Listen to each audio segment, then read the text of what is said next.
Social media, I think, is unique in the sense that you can use it for reach, but the way that I see it is it's just a tool. And so, church pastors 50 years ago had different tools. Yeah. They had TV ads, they had direct mail. Yeah, you got to adapt with the times. Yeah. And something I always say is the methods may change, but the message never does.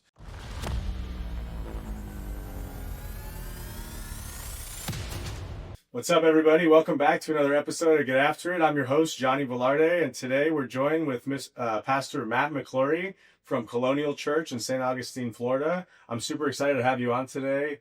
I started attending church about 9 months ago, and I've never really been interested in it my entire life, and I'm now very interested in it, and Awesome. It's very fun. I take my whole family. You and your wife, Jill, you guys are great on stage, and you guys preach the word very inspirationally. So I'm thrilled to have you on and to learn more about you. Thanks, man. Well, thanks for having me on. Thanks for the invite. Yeah. And it's good to be here. I'm inspired by you. I love being here and seeing this whole thing. I still don't understand exactly what you guys all do, but it's cool. Yeah, we'll get into that. For everyone that, some people might not know exactly like your background. So could you just dive into like your background, where you're from, what you used to do, and then we'll kind of go from there. Yeah, so I actually have a unique pathway to ministry. I don't go into it the way that people normally do. So I started off kind of, out of high school looking for a job, looking for something to do. And I really was interested in the stock market in Australia. So I got an internship, real like basic, just kind of like work. They call it work experience in Australia. That's just what it's called. It's just work experience. So it was unpaid. But that one opportunity led me to everything that sort of happened after that, which is kind of pretty cool lesson in itself, Yeah, so I got my first opportunity. I think I was like 20 and joined a small firm as a stockbroker, fully into it, like the whole deal. It's kind of crazy at such a young age to get that opportunity. But I took it really seriously.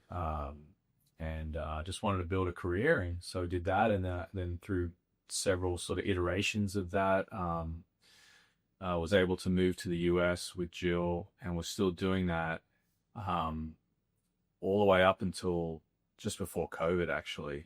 So I kind of crossed over when we planted the church, which is kind of a cool story. I was able to continue to do that while we planted the church. But yeah, I was a Wall Street trader. Did a lot of travel, engaged with a lot of amazing people, CEOs. I would travel and do road shows and take CEOs of public companies to see hedge funds, and it was a really, really cool career, and set me up, I believe, for a lot of what I do now, just dealing with people. A lot of people would say there's no correlation at all between Wall Street and pastoring a church, but I disagree. I think there's some really good lessons that I learned that have set me up, and I still do a little bit of it today. It's certainly not the biggest thing in my life, but it's cool. So yeah, then 2015, we planted Colonial Church here in St. Augustine, which is where Jill's from. Yeah, 2015. And so we just celebrated 10 years as a church. Congratulations. Thank you. Cool. Thank you. I didn't expect that this is sort of what I would end up doing with my life, but that's what, being a Christian is you sort of now submitting to God's plan, not your own. And sometimes, that's hard to reconcile. When you look back, you're like, man, that was amazing, because there's nothing I would rather do than what I'm doing now. That's great. Yeah, you found, sounds like you love the finance stuff, but then, you really, when you know what you found, like when how do I say it? You found what you love, and it clicked immediately. So yeah, that's good. Yeah. Yeah, I really have two, outside of God and my family and my wife, I have two passions. I have, my first passion is theology. which is the study of God. I just love the Bible. I love studying God. I love just diving into the Word. So I love theology, and my second passion is markets, the stock markets. I love the way securities trade. I love how fast it is. I love that you gave me $1 million right now, I could buy a stock and you would be the owner of a stock in about a split second. Mm-hmm. Yeah, that's cool. Yeah. And then if you told me 30 minutes later that you wanted to sell it, and I could give you $1 million back tomorrow. And I just really love the liquidity aspect of the stock market, how fast it is, and how quickly you can create wealth and you can do really well. I'm not like a in and out guy. I'm not a day trader or anything like that. I'm more of an investor longer term. That's the way I like to invest. Everyone's different. But I love to see that growth over time. Yeah. So they're my two passions, and it's pretty cool that I get to still do both. That's great. Yeah, that's great.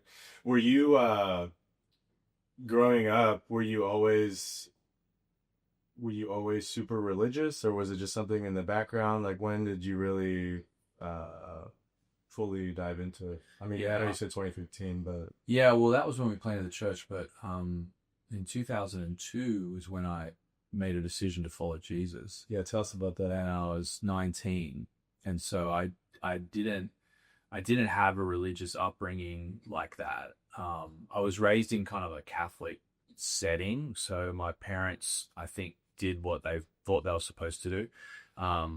They took me to church. I did all the things you do as a kid in that particular setting, but it wasn't a personal thing. It wasn't real to me. It was just more of a system. Yeah. And so we didn't go to church on Sundays. I didn't grow up in a Christian home necessarily. It was sort of there at school a little bit because I went to a Catholic school. And but then when I was 17, I lost my mom to cancer, and she died kind of suddenly. Like, she was diagnosed when I was 15. She fought it, and then at 17, final year of high school, she passed away. And my whole world just came crumbling down. I just was like, what is going on? How is this happening? Like, what in the world? I had a very safe, secure life. My dad did really well. My mom was a teacher. We had a great family. It wasn't perfect, but it was pretty solid in terms of the family unit. And then all of a sudden she's gone. And that just led me to just really look up and just be like, what is going on? Like, where is my mom?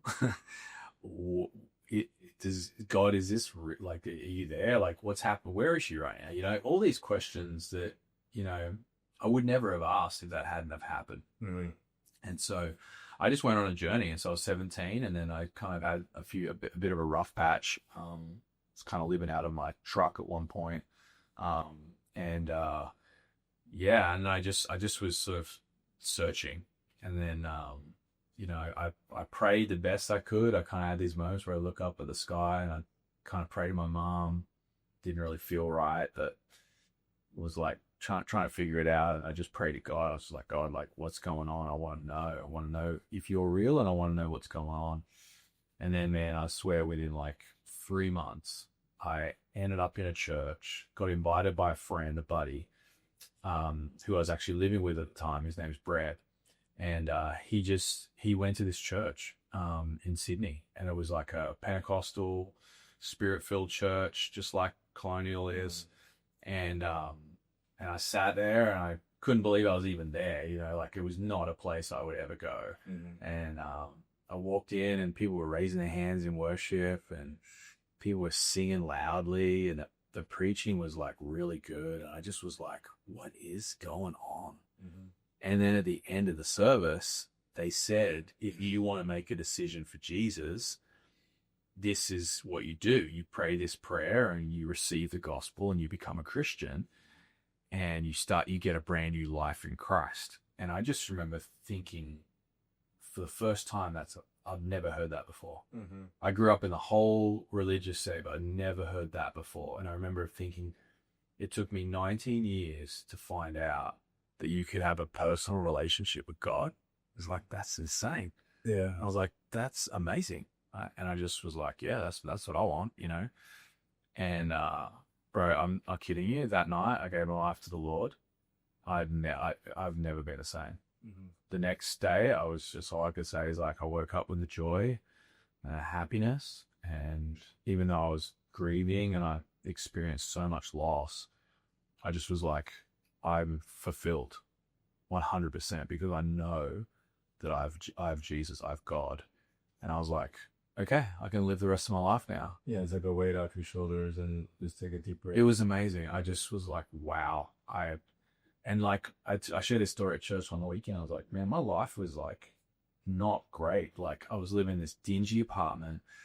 I had no money. I was broke. You know, I had no prospects. I was just 20 years old, and I had nothing except church, faith, and a few buddies, Mm-hmm. and just all these dreams of a career and stuff like that. But I just remember back then just being like, man, on the inside, I'm good. Mm-hmm. I'm 100% at peace. I have joy.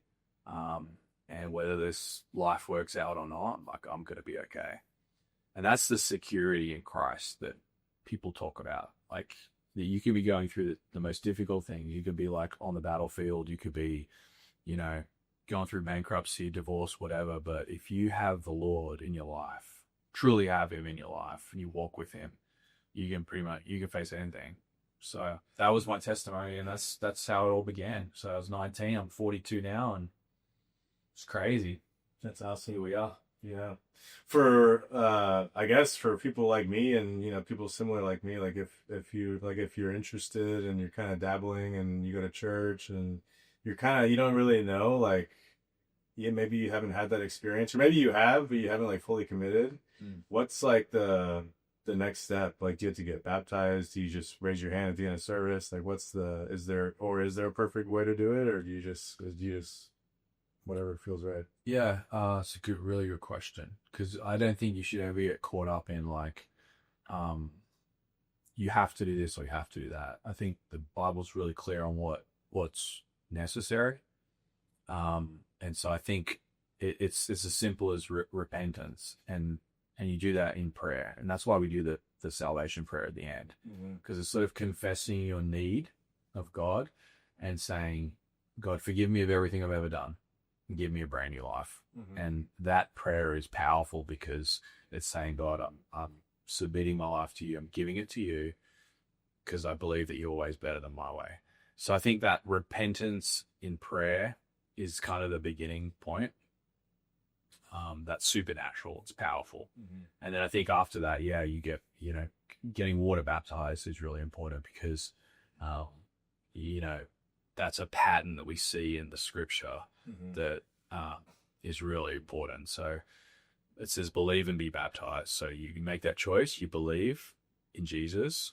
You receive forgiveness of sins. You become a Christian, and then you get water baptized. And that's a decision that, usually happens pretty soon. And afterwards, like I remember it's probably for me like 3 months after I made that first decision to follow Jesus. It can be that day, it can be the next day. There's no prescribed, I just think it's important that it happens. Jesus was baptized by John. And so, I always say if it's good enough for him, it's good enough for me. Yeah. I love that. I gotta get baptized. I haven't done it. I've been procrastinating. Let's do it. Yeah, I will. Do you do them like just randomly once a month, like every 6 months, once a year? I know you just did one. I missed that. Oh man, Sunday night was amazing. We baptized 40 people. Had a worship service, and it was really cool. But we do them. I think we do like 4 or 5 times a year. All right. Yeah. So next time around, I'll text you. Cool. Make sure we're out. Yeah. Thank you. All right. So we talked about some of your background. Tell us about how you met your wife, Jill. You told me earlier, but I want other people to hear it. Yeah, it's a crazy story. But yeah, grew up in Australia. I was part of this church that I was, now part of, and that was kind of a big part of my life back then. And going to church is important because you start to learn, God's plan for your life. You start to learn like, oh, the Bible says this about me, so I need to now, walk in this sort of direction. And I remember just hearing these messages that, that I'm preaching all the time now, which is just like, God has a plan for your life. He wants you to be blessed. He wants you to experience the fullness of what he has for you. And for me at that time, I'd lost so much. I lost my family, and I just had this yearning, this desire to, like, I want to have a family. I'm a family man, so I was just like, I want to have a family. So first stop is you need a wife to begin that process. And so I started praying, and I just was looking looking for a wife and looking for a partner in life. And I was only working it out. I was like 21. I just celebrated my 21st birthday, and I was still figuring things out, man. I was not perfect. Like we would just live and push the boundaries and all that sort of stuff. Even though we're in church, we were trying to figure things out. But I knew that, like, if I met the girl that I wanted to marry, I would marry her. Like, I would not wait. Yeah. And I would not mess her around. And so, sure enough, man, like, there was a conference that our church was doing. They do it every year in July. I actually was at the conference during the week, but I didn't meet her there. But she was there. And she traveled down to be just hanging out with one of the musicians of Michael W. Smith's band that was playing at the conference. So she was just tagging along. And I think it was the Saturday morning after the conference was over, the same cafe that I went to every single Saturday morning.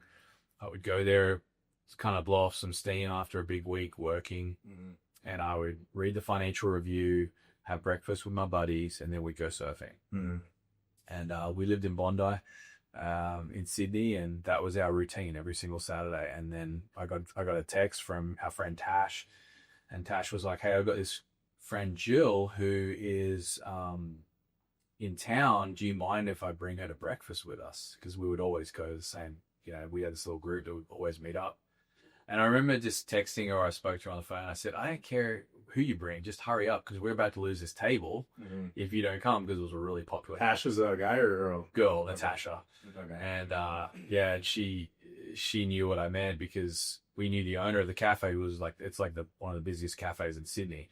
And but because we live close by, we knew the owner. We always had the same table every Saturday morning. But if you didn't pounce on it, you didn't take advantage of it, there was always people waiting. And so I just remember just really being brief with her and just saying, just hurry up. Like, I don't care who you bring, just hurry up and get here because we need to sit down. And sat down, we got my newspaper, and then Jill walks in. And they asked, like, did you see love at first sight? I think I did. I think I saw a girl and I was like, man, I think she's beautiful and I want to get to know her. So I think that was there. But there was just something very different about her. And so we hit it off straight away. Like, took her surfing that day. We went freezing cold, middle of winter. She went surfing with me. I was like, that's a huge tick right there, And then we went to dinner, I think. And then that evening, actually, we had tickets to go to a rugby test match between Australia and South Africa. And I asked her, I was just like, I'm going to this football game. Do you want to come? And she was like, I'd love to. And I remember thinking, like, tick number 2. Yeah. And I was just like, wow. It's all checking out. Yeah, it's all like, I was like, this girl, she seems like keen to do things I like to do. And then the next day we went to church, and then she flew home after that. But before she left, I said to her, can I get your details? Can I get your number? And maybe, can I call you? And she was, I think she was just thinking, I'll never see this guy again, whatever, and go to the other side of the world. But I called her the next day. I think I figured out that she was back, in LA. I think she was stopping in LA for a little while. And had a number, and I just called her, and I remember praying. I was like, God, this is it. Like, I'm gonna tell this girl that I like her, and if the response I get is not positive, then I'll know. And that was kind of my prayer. I was just like, let's just do that. And sure enough, man, I told her, I was just like, hey, I had a really good time. I miss you. And then her response was, "I miss you too." And I was just like, okay, that's the confirmation I needed. And I called her every single day from my work phone in the city. I have this job in the city, and I call her from the work phone. I called her every day for probably, I don't know, a couple of months. I convinced her to come back to do Bible college, because our church had a really good Bible college, and she was a worship leader, Bible college, all that sort of stuff. And that was just a front so we could date. It was not. It was just a total thing that I wanted to make it legit, at the same time, but just be like, just get back here, you can do this. And I told her, I was just like, get back over here, we'll date, and kind of put a lot of risk on the table doing that. But I just sometimes you gotta take risks in life. Yeah. And I just it was a big move, but hey, a year and a half later we got married. We've been married nearly 20 years. We got 3 kids. Yeah. I think it all worked out, and God knew what was going on. So that's awesome. So she was just randomly in Sydney for a weekend or whatever for a conference, and she's from St. Augustine? Yeah. And was she heavily involved in the church prior to that already, or here? Yeah. Yeah. Okay. She grew up in church. She went to a great church here in town called Anastasia Baptist. Yeah. And was raised in church and worship leading and all that sort of stuff. She actually she's a good singer too. I don't know if that was like just it happened or practice like. No, she's a great singer, and a lot of people don't know this about her, especially the ones that have met her like in the last probably 10 years, but she actually was a country music singer. Oh, really? She wrote country music songs. She recorded country music albums. And I kind of wish like she would keep doing it. Maybe she will. Yeah. But yeah, so she was a really good singer and all that sort of stuff. And so I had never met or knew anyone like that. Yeah. So you talk about 2 different worlds. Like, man, like we were completely different people. And still to this day, like, she doesn't even really like the things that I like in terms of like stock market and business and stuff like that. And, but we have that common thing, which is God, Yeah. that's all you need. Yeah. Yeah. It takes a special person to read the financial review on Saturday mornings. You got to be really interested in the financial world. Well, I'll tell you, this is a good lesson. If anyone's watching this, that's a young person wants to be successful in business, sometimes you have to just suck it up. Mm-hmm. And one of the things that I determined was like, if I'm going to be in the financial industry, I've got to know this stuff inside and out. Yeah. So I set myself like a goal. I'm going to read this magazine, this newspaper, front to back every day, and I'm going to get to know it, and I'm going to figure it out. And I was not like a, what's the version over here? I wasn't like an Ivy League smart kid. I was just like, I really just bootstrapped it. And one of the things I did was I said, like, this is going to be like eating vegetables. That's how I thought about it. I was just like, I hate vegetables, but I got to eat vegetables. Yeah. So I'm going to consume this stuff, and I'm going to figure it out. And today, I know it inside and out, and I understand it all. But it wasn't because necessarily like it was attractive. Mm-hmm. It wasn't I was going to be a sports agent, because I like sport.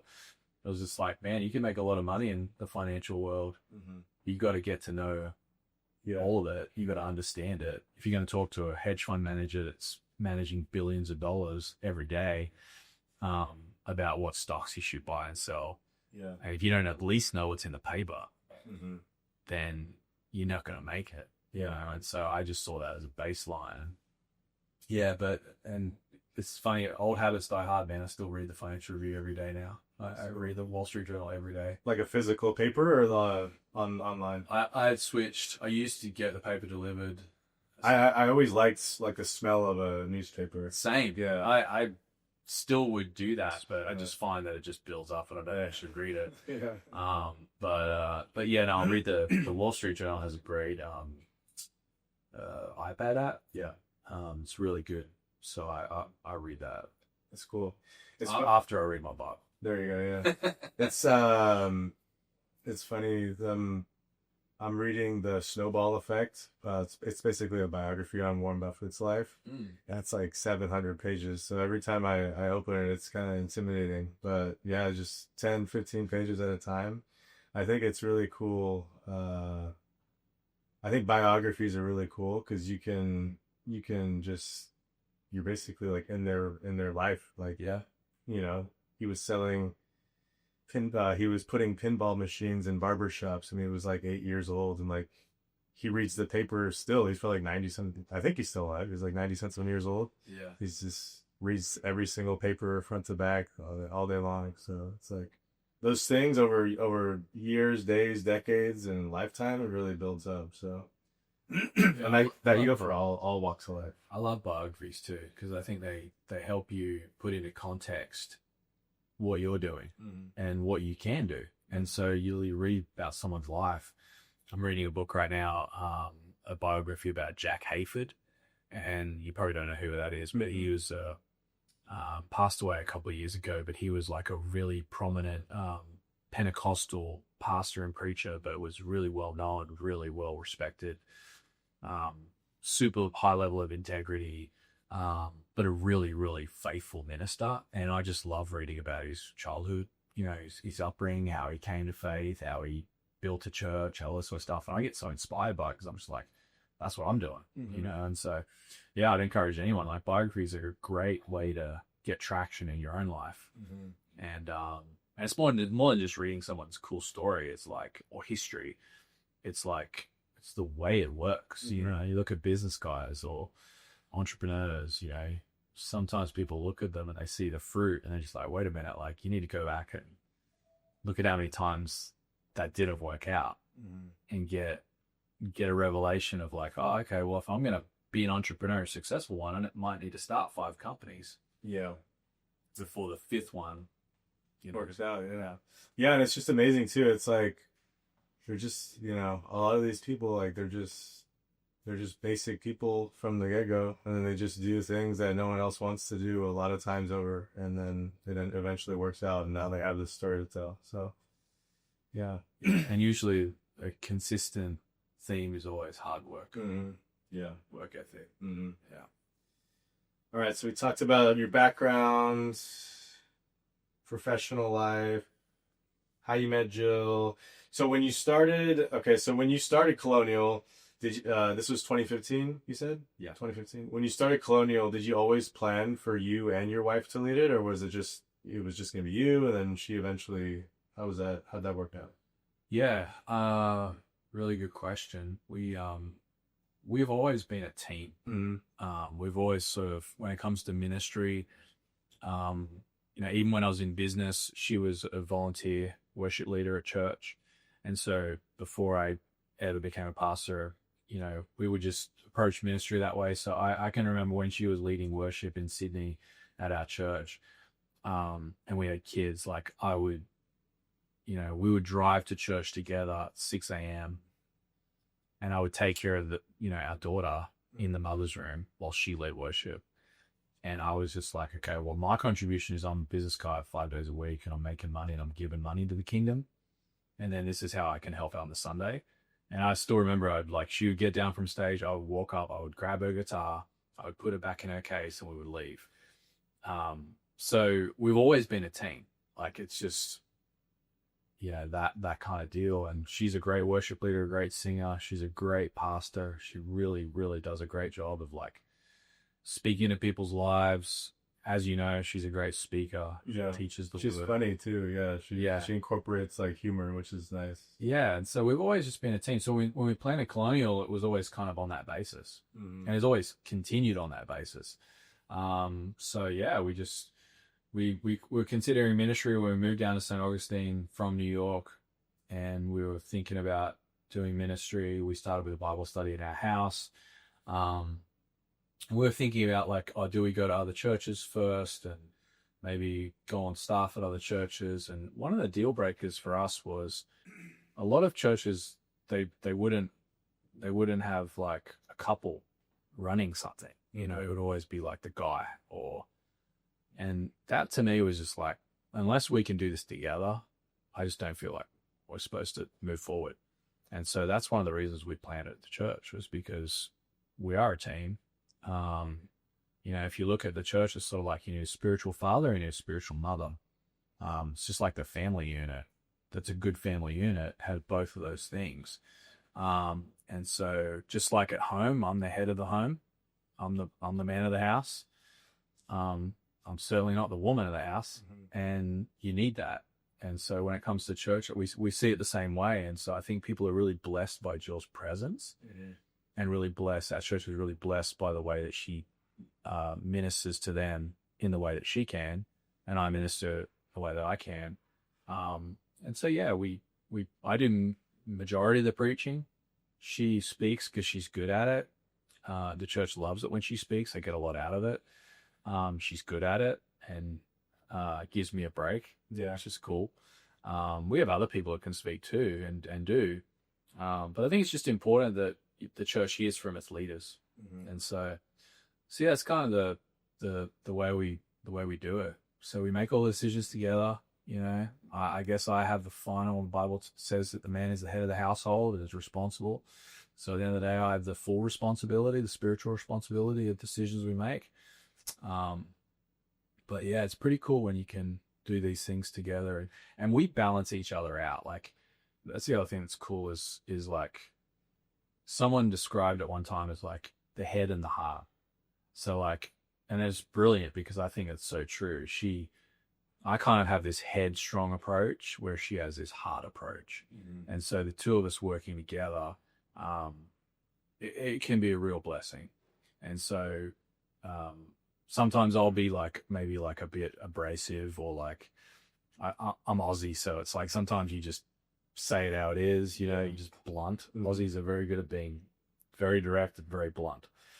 And so she'll sometimes, translate for me a little bit. Like, she'll be my translator to some people, because I'll say like this, and she'll be like, well, what he actually means is like this. And, that's just kind of a funny thing, but, so that's our unit. And then the other thing that's cool is, when we planted our church, my brother-in-law, so Jeremy, which is Jill's brother, and his wife, Katie, they were going to another church, but they were really excited about our church starting. And so we invited them to be a part of it, and they really have helped us plant the church. And so it's really the four of us. Jill and I are kind of ministering, pastoring from the front, and then they are really behind the scenes. And so I look at them, they're like our general managers. And so they oversee the staff, oversee all the volunteer teams, are really kind of the backbone of the operations of the church. And so that's kind of a cool thing too, is as a family unit, we're kind of all doing it together. And you know what that's like. Yeah, for sure. Yeah. It's a real blessing. Sometimes it has its challenges because you're family. Certain things are assumed. There's definitely pros and there's definitely cons. Yeah. Yeah. Thankfully for us, it's mostly pros. And there's just a church, it really works because there's such a commitment level that's needed that, it just drives us forward. We all love doing church together. Our kids are all involved.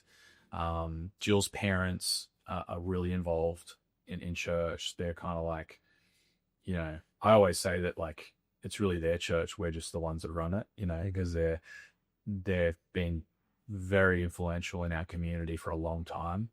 And so like, you'll come to our church, you'll see Billy at the parking lot gate, he's just like, and I always tell people, he's the real pastor of our church, he's just running the show. Is he the one that preaches every now and then, like high energy?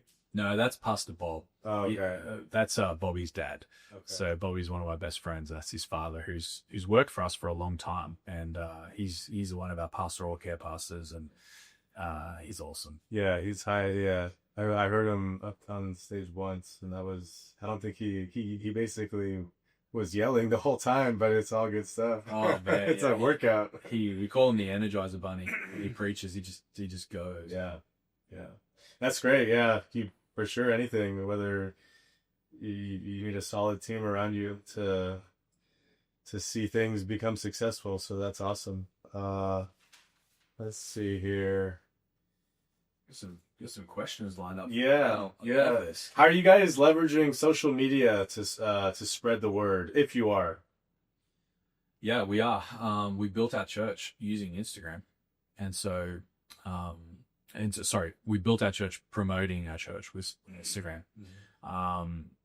Great platform, really easy to use. It's free, which is awesome. It's a great way to reach people. So we continue kind of doing that now. It's sort of spread across different mediums, but it's still mainly Facebook. Instagram and Facebook. Social media I think is unique in the sense that you can use it for reach, but the way that I see it is it's just a tool. Church pastors 50 years ago had different tools. Yeah. They had TV ads, they had direct mail. Yeah, you got to adapt with the times. Yeah. And something I always say is the methods may change, but the message never does. And so as long as we're through social media talking about Jesus, promoting the gospel, building church, then use it. Let's do it. And you can have fun with it. Like the thing that I love about our social media at church is our team does a good job of expressing like the enjoyable part of church. You know, like they did this reel that like did really well a couple of weeks ago. It was like trending audio. It was just a funny reel about like you should come to church, and they're like, you know, singing like some song or whatever. And it was just funny. It made me like, oh, was that the T-Pain reel? Yeah. Like it was? Yeah. And it was just funny. And I just was like, that's what you should use social media for when it comes to church. Just loosen it up a little bit. Yeah, have some fun with it. And, you know, the goal is just to get people to come. Just get people to show up. And that's it. So that's our strategy. It's a we have a full-time social media content person. And we also have a full-time production person that is doing commercials for church, but also, you know, other stuff as well. But yeah, we use it as one of the main things, just to get the word out, just to talk about church. And how you start as well determines, you know, what you're working with now. And so we recognize, like, we've built, like, if you go back on I think we were like 6,500 followers on Instagram, which is not a lot, but still pretty solid. But you go back, we got a lot of history on our Instagram account as a church now.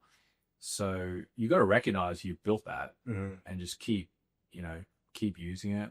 And it's all about sort of church. It's just all about like what's happening at church, and how you can find more information. Because you think about a person moving to town here. What are they going to do? They're going to search Instagram, you're going to search Google, you're going to search Facebook for churches in the area.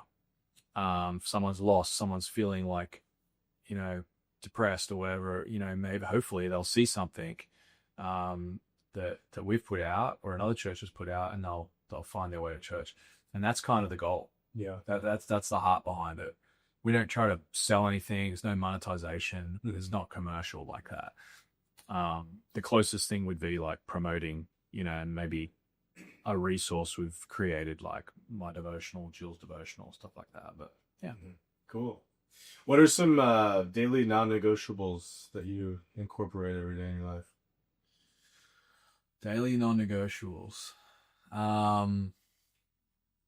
Well, there are some spiritual ones, which is probably obviously what you're thinking about when you ask that.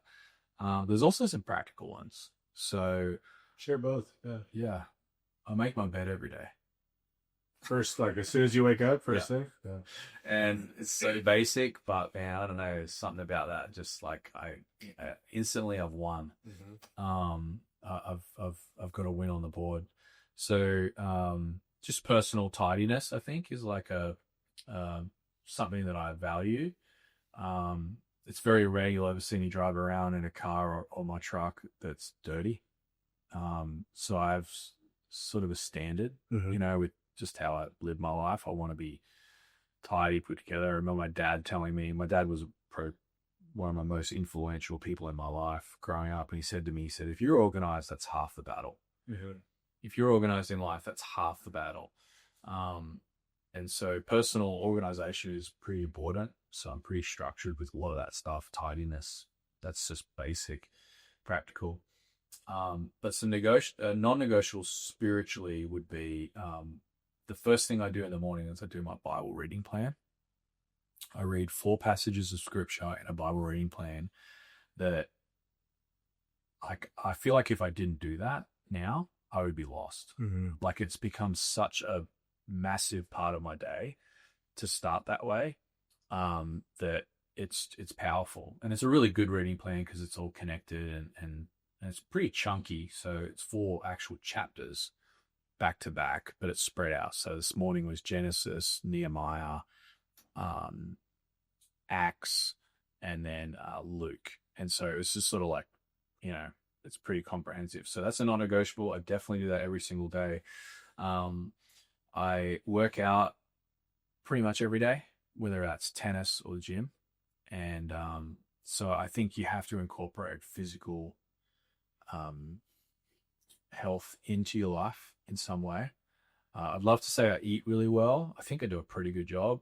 Like I'm not crazy. I don't count macros or anything like that. Jill does that. But but I feel like I eat pretty well. I work out every day, take care of myself. And then the other thing I would say is I tell my wife every single day that I love her, and I tell my kids every single day that I love them. And that's a personal, not negotiable. I don't ever want the people that are close to me to know that to be unsure about how I feel. Mm-hmm. So I go out of my way to do those things, especially with my kids. They hear it from me like all the time. Like I shower them with affection, almost to the point where it's nauseating for them, I think. But I got a little bit of affection from my dad growing up, not a lot. But something about it for me now is just like, I just want there to be no question, in their life, just how much they knew that their dad loved them. So yeah, and then prayer every single day. So I pray throughout the day. I stop during the day and pray. I usually pray at the same time I do my Bible reading. And then that's pretty much it, man. In terms of not negotiables, I read the Wall Street Journal every day. I look at the stock market every day. I keep it simple. Yeah, I like that. That's pretty much it. Simple and consistent. Yeah. Yeah. I definitely got I'm an avid reader too. I usually read at night, like once I put the kids to sleep. I could do it in the morning too, depending on how early I wake up. But I find that at night, you read books? Yeah, books. Yeah, I prefer physical copies. Usually business books, or like. But right now, I'm kind of in the biography phase. I like to learn about what industry leaders have done, and I think you can learn a lot just from reading their biographies. Like, people, whether it's 2026 or 1 AD, like people still do the same things that they have. Like it's just different stuff and different surroundings. So I think biographies are really important. One thing I got to work on is I'm not a very I'm a Marine Corps veteran. Like I'm pretty tough and like hardened and not so affectionate. So I probably should work on that with my spouse and my kids. I mean, they know that I love them, but I'm not. Yeah, I don't say it all the time, which I probably should. They probably like that. But yeah, thanks for sharing that stuff. What are plans for Colonial in the next couple of years, if any, or just keep it out of it? Yeah, the big one is we launched our building project. It's called Make Room, and so we 2018. Our story as a church is a miracle story. Like the things that we sort of seeing God do is just incredible. So we started in 2015. In 2018, after we were portable for a little while, we moved into our current building, and we started off just by leasing it, 26,000 square foot warehouse on State Road 207. Right where I believe God told me that we would have the church, like in a central location. arterial road out to 95, right in the middle of St. Augustine. And we also, at the same time, were able to buy the land around us. And so we have 13 acres. I think it's 13 or 12, right where we are. And so in the back of our lot, we're going to build a building. And so all things going well, October, November, we'll be able to start site work, break ground. Cool. And that's going to be a 1,500 seat auditorium with tons of kids space. It's going to be a very unique, beautiful church building, and it's going to be our home. And so the next couple of years, that's a big focus. Nice. So we're going to keep growing the church. We have 3 full services on Sunday morning, but right now we can only seat 575 in a service. And so we have to keep, pushing to see this building happen, because right now we're almost maxed out. Yeah. So we're gonna keep adding services until we move in. So. That's cool. Yeah, like I know churches are nonprofits, but like money wise, like what is something like that cost, and like what do you have to achieve to like make that a reality?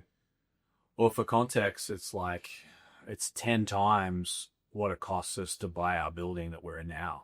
So, simple, that costs us $3 million to buy this building we're in now. It's going to be $30 million to do the construction.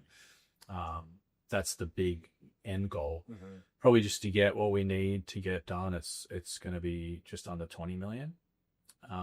So yeah, we're on our way. We're raising the money. We're going for it. Yeah, like you say, we're a not-for-profit church, so it's not like it's a business or anything like that. So we rely 100% on, tithing, gifts, donations, stuff like that. But, our church is so faithful, mm-hmm. and God provides. Like, it's amazing.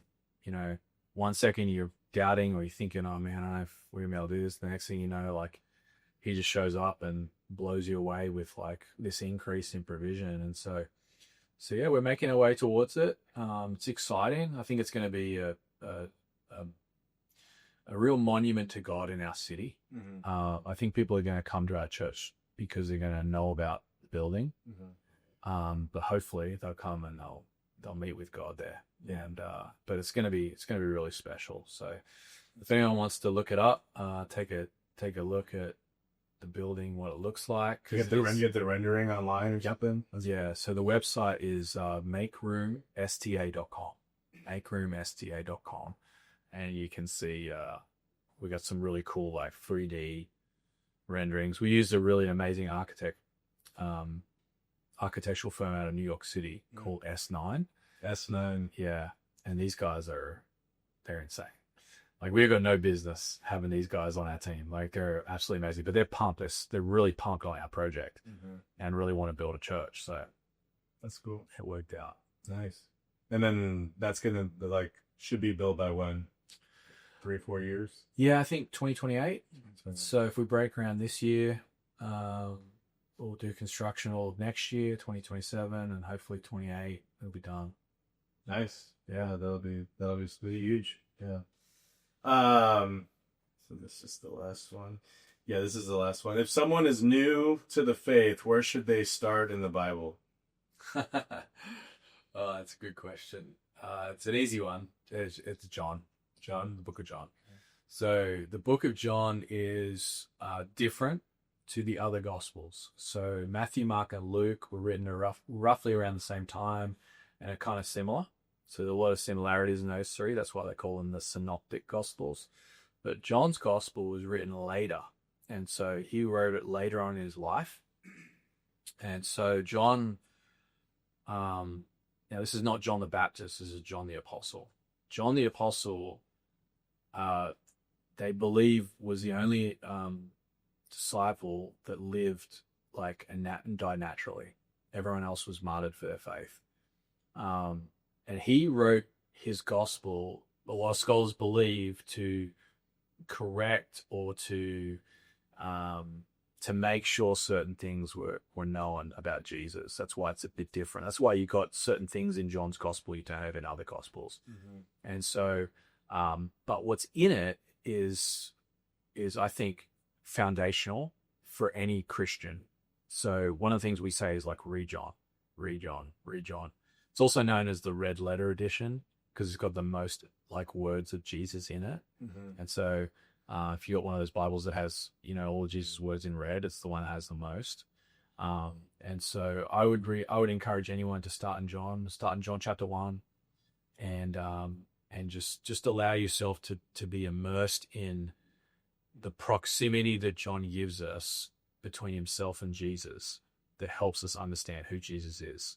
You do that, you'll be set. Like if you just spend a year in John when you first make a decision to Jesus, that will be amazing.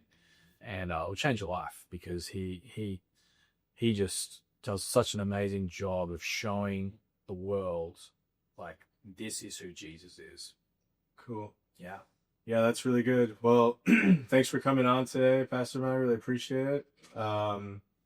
If people want to go to church, go to Colonial. Can you say the address again and how to find you guys? Yeah, so website, colonialchurch.life. Physical address, come to church, 3 services on a Sunday, 8:30, 10, and 11:30. We also stream online. There's nothing better than being in person. Yeah. And the address is 550 State Road 207. That's great. Well, if you guys enjoyed today, please leave a comment and share it with somebody that you might find that take a liking to this as well. Thanks for coming on, Pastor. I really appreciate it. Nice one, man. Yeah. Thank you. Get after it, guys. See ya. All right.